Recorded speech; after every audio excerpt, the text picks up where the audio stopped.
สบายดีพี่น้องสบายดีเพื่อนสุขคนเนาะพอกันคือเก่าวันนี้ก็เดินทางไปน้องเลยออกไปนามีน้อยก้อนทางเลยนามีน้อยถามข่าวได้เนี่ยเอาไปฝากเพื่อนนะมันเฮ็ดได้เฮ็ดได้ยังไปฝากยินว่าน้องเยี่ยมมากก็ยังบ่ทันเห็นจักเถื่อเลยวันนี้เดินทางออกหน้ามีน้อยได้เฮ็ดได้หมักแดงน้ำแบ่งกันกินให้น้องเลยเจ๊ซ้ายหายว่านี่หาทุงก็เลยแบ่งกันกินไปน้ำแบ่งกินกันบ่ให้แบ่งกินกันแบ่งกันกินบ่ให้แบ่งกินกันเอาพิษ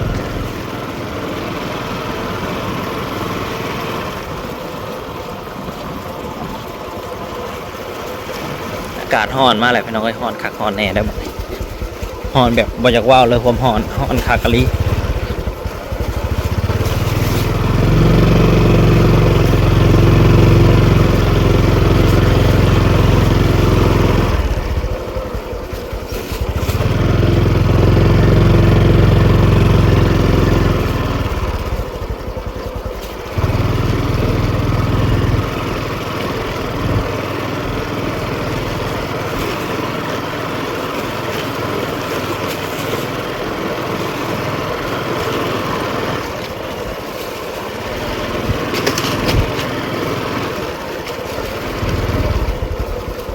เดินทางไกลในจักหน่อยไปหน่อย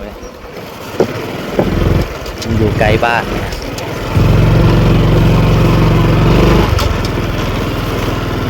หนาแรงมาแล้วเอาแล้วพี่น้องเอ้ยหนาแรงแล้วดูห่อนมันบริเป็นตะอยู่นะห่อนคักห่อนแน่เนี่ย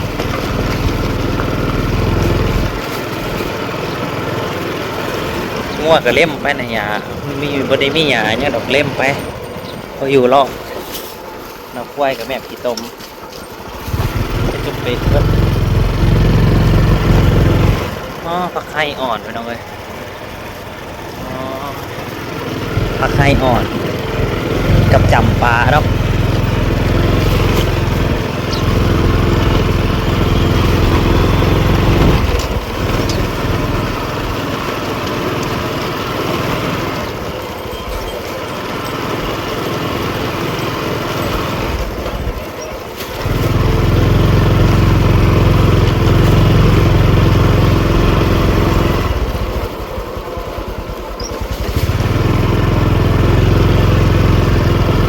ไก่สีหอดแล้วล่ะ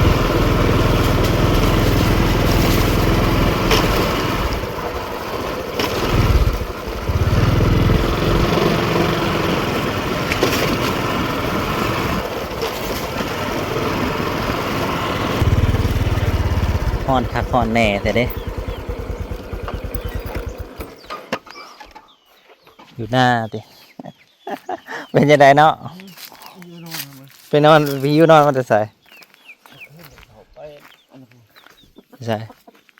มองขึ้นบุญเขาจะโอ้เป็นมือสั่นแล้วเนี่ยเป็นมือสั่นม้านนี่บอกมือสั่นผู้สองร้อยก็50,000โอ้ได้มักม่วงมันจะใส่บ่เนี่ยอันนั้นเขาจะโอ้โหเดียดโอ้โหเพิ่นเป็นเอาเทลงอ่อนลงได้นี่ครับโอ้โหเดียดโอ้ยกินอากับมือไผ่อาทิตย์หากับมือเทียนกับเบื่อมาเลี้ยงมาร้านเคยชวนไปต่อไก่สัตว์เทิงของบุคือบางที่สี่ได้ยุยิ่งบุถือว่ายิ่งถือกับบุตายว่านะได้ยุไปต่ออยู่ลุมนะเขาลุงมันไปต่อเนี่ยเขาลุงโมเสสบริเวณเขาโมเสสกับลุงมันเนี่ย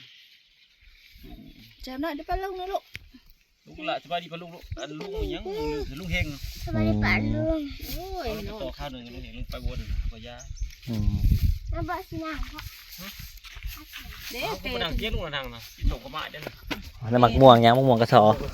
อ้าวไปได้มันได้แสนนะเอาเป็นเลยมันเบิดแล้วเป็นเบิดเลยเยี่ยมไม่ใช่ฮะนั่งเบิ่งซับยังเบิ่งซับอยู่มองกระสอ บ่ได้เขาบ้านที่ห้ามคืนเลยงาน6 บาทเด็ด จบนี่มันเกี่ยวเกี่ยวว่า อาทิตย์เราก็เต็งมา6เนาะถึง200ถึง100คนอื่นปูหาที่พันปูละแสนเต็งมา6ล่มผัดแดด ลมหอนได้ค่ะลมมาทางนี้ ปูเด็ดครบ ไปนอนอยู่ไส นอนเทลอน นอนเล่นนี่นะ นอนลีนเนี่ย นอนดีตื่นมาจังว่าฮู้เมื่อ บ่นอนบ่อิ่มท้องขึ้นเหรอคือก่อนก็ขึ้นเลยเด้ อืม นอนบ่อยากตื่นมันเป็นเพียงอะไร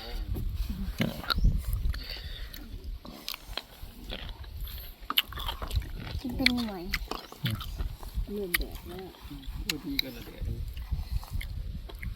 ในร่างกายก็เต่ามันหนาวเลยเนาะหนาว หนาวแล้วค่ะ ทุ่งมะเขือครบหมดแท้ หอนแล้วพุทธอยู่คนนี้ แม่ห้องก็จะยุ่ง ปลิอยู่ใส่ คือหนาวแดดโอ้ย ไปเนี่ย แซ่บบ่ขักเลยเนาะ เราก็หวยใต้กันนะหวยใต้อุ่นลูกคล้อง ปอม น้อยพวก พอดีแล้วกว่านี้มันสม เขาไม่คมหรอก มันเขตอีกบิ๊กโกเดียวเลยฮะ ต้นใหญ่ๆนี่ แม่งงงเขางงเขา เป็นหยาเดียว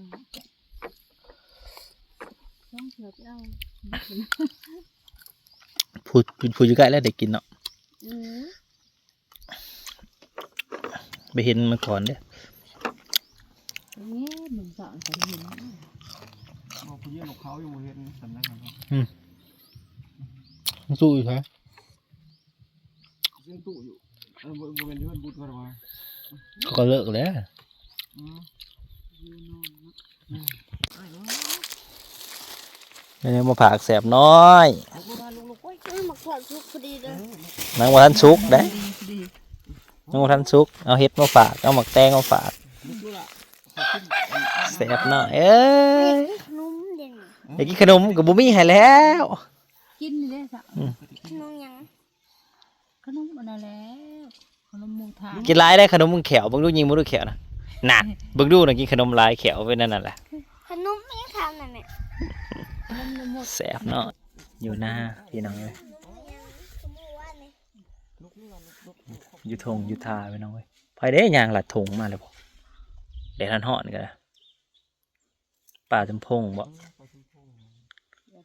นี่ไฟแน่อยู่นี่เที่ยงเจ้าหรือเที่ยงปลาทงนี้แล้วก็เที่ยงลุมพุ่นบ่บ่มีบ่เที่ยงนะ ไปเจ้ายืมกลางคืนนะบ่มี นี่เชียงตะผูเชียงตะเท่าผู้นอน ลาสิไปไสน่ะแล้วก็อยู่หันแล้วเนาะไอ้เพิ่นพี่น้องเอ้ย เตียงใครวะ ไก่ส้นเพิ่นมันจักโต1 2 หนึ่ง 4โต สาม เป็นโตเป็นไก่ส้นเป็นถุงเป็นนี่เขาหน้าประเทศเราใส่ไก่ครับมันเคยไปมันจะได้ ไปต่อไก่ก็อยากไปเรื่อยๆติ ดูขึ้นใน คันได้ไปส้นไก่ก็อยากไปเรื่อยๆอีกติ ไปเรื่อย นั่งให้ดู กินดูอีกกินกู ๆมันเบาได้ทำมือนะครับมาหนึ่งก็ปั้นให้ติดก้อยลงไปลงไปแล้วมาพันของมือเรียบร้อยลงไป สิกลับแล้วพี่น้องเอ้ย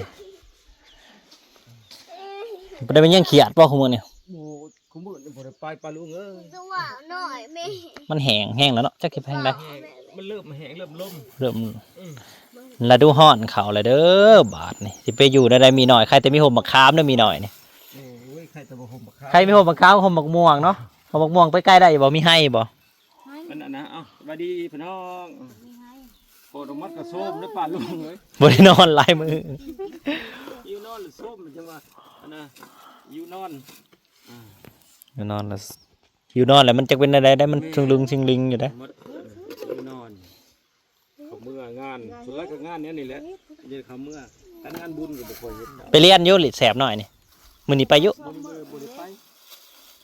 ข้าวข้าวเลยบ่ได้ อื ไป ม ขอบแจ้นี่ไหม อย่าลิ้นอย่า โอ้ ลิ้น ยขอบแจ้นี่ไหมน่ะ ได้เฮ็ดมาฝากเพิ่นนี่เนาะพอได้แกง เอา กินไปสั่นแหละ เด้อ ใจดี เออ น้องหามเทียนน้ำมาให้เสียบหน่อยแกงเด้อไปจ่ายลงไฟลำด้วยประดาเด้อ มีผักอีตูใส่อยู่บ่ บ่มี ใส่ผักอีตูมันแห้งบ่เนาะกินไว้ซั่นแหละเนาะแนมแรงมันจะกินหยังกว่าตามจริงอ่ะมันบ่มีแนวกินนะกินมันไป กินกับหยังซะบ่ได้ไปหานข้าบ่ได้แนมได้หยังบ่กินเว้ย ปลาทูเบิดแล้วก็ นี่ถ้าก็กินเขาหนองเขา อืม เราไปยืดกับไปยืดตะเคียดเลยนะ กระป๋อมก็บ่มีบ่ ไปยืดตะเคียด ป้อมก็อึดเนาะบ่ค่อยมี จ้าเสด็จไปจะกินหัวตะกะแตนหรือว่าที่นี่เรากินยังบ่ได้ไปมันบ่ได้มีหมู่ยังมีเวลาครับว่าเคียดนะว่าเลี้ยงมาปริปิ้งปนไก่นะมันขาดเลย อืม นกนูคือปริไก่ไอ้เรื่องไปโตไก่เนี่ย3 ตื่นแต่ตี4บ่บ่ มาคืนตี 4ลังคือมาตะบานไปก็ทำไปแจ้ง ไผ ผู้เพจ อืม ขึ้นไปวังเฮิงอย่าได้แจ้งไปนอนสมง2 ชั่วโมง อืม ขึ้นว่านเนี่ยก็ออกมาตะพุ่นอีกมันก็ขึ้นตัวกระเทิงอีก แม่แม่ ตอนแรกมือจะบาทีนะต่อยหมองลงไปหายแม่มาทำพอได้กิน เขาแล้วเขาอะไรก็ไม่ต้องหายยำกระเวนยำยำพอ พบกันใหม่พี่น้องขอบคุณอะไรที่มาครับส้มเล่นน้ำมีน้อย อยู่ทั้ง6คามแล้วมีน้อยกับเปสาวเปเลียนเนี่ย พอน้องกันซัมเมอร์กันคือว่าแลอยู่ก็งอมแงมไป น้องซัมเมอร์ว่าสิออกมานี่คิดว่าสิเป็นผู้หญิงหรือผู้ชายเนี่ย ว่าผู้หญิง คิดว่าผู้หญิงเนาะคือเบิ่งคือจะเป็นผู้หญิงดู เขาว่าผู้ชาย เขาก็19เลย ชายแบบผู้ชายนับ จักเดือนล่ะ สี่ อย่าเห็ดเลยอย่าตา 4 เดือน5 เดือน ถ้าตลอดสำเนียง เริ่มเกี่ยวข้าวอ่ะ อืม เริ่มเกี่ยวข้าว สิฮอนยามเฮ็ดหน้าไอ้เด้นี่น่ะบ่ถึงได้น้อยก็บุญหินแล้วก็สงกรานต์แล้วสิมีหยังบัดนี้โอ้โกย แม่นี่แม่ ไว้ว่าพี่น้องเอ้ย ได้ทานกันก็เลิกซื้อให้แม่เมียนอยู่ไผ อืม ทาน ผู้ใดขาย อันลั่นเคยแล้ว เราเฮ็ดแล้วมาสอบเท่าใด ตอนละเลาะ สดไปร้อย อืม เราเกมาหายเลย เอาทานไปติ้วด้วยแล้วก็เอาทานไปติ้วนะ อืม อย่าเสียดดึงเอง เนี่ยผมมีเงินแล้วก็มาหนิดิ บ่มีเงินก็ บุมีนี่ อาศัยการ แม่ร้อยนึง เออ บัดเบาใส่แล้วก็ง่ายเด้อทั้งเพิ่นนี่ก็บ่เคยคัด บ่แต่ว่านั่นแน่นี่แน่บ่ ว่าแต่คัดของยังเราก็มาคือขอเนี่ยไปคือกันว่ามันเคยไปเนี่ยนั่นนี่เราก็บ่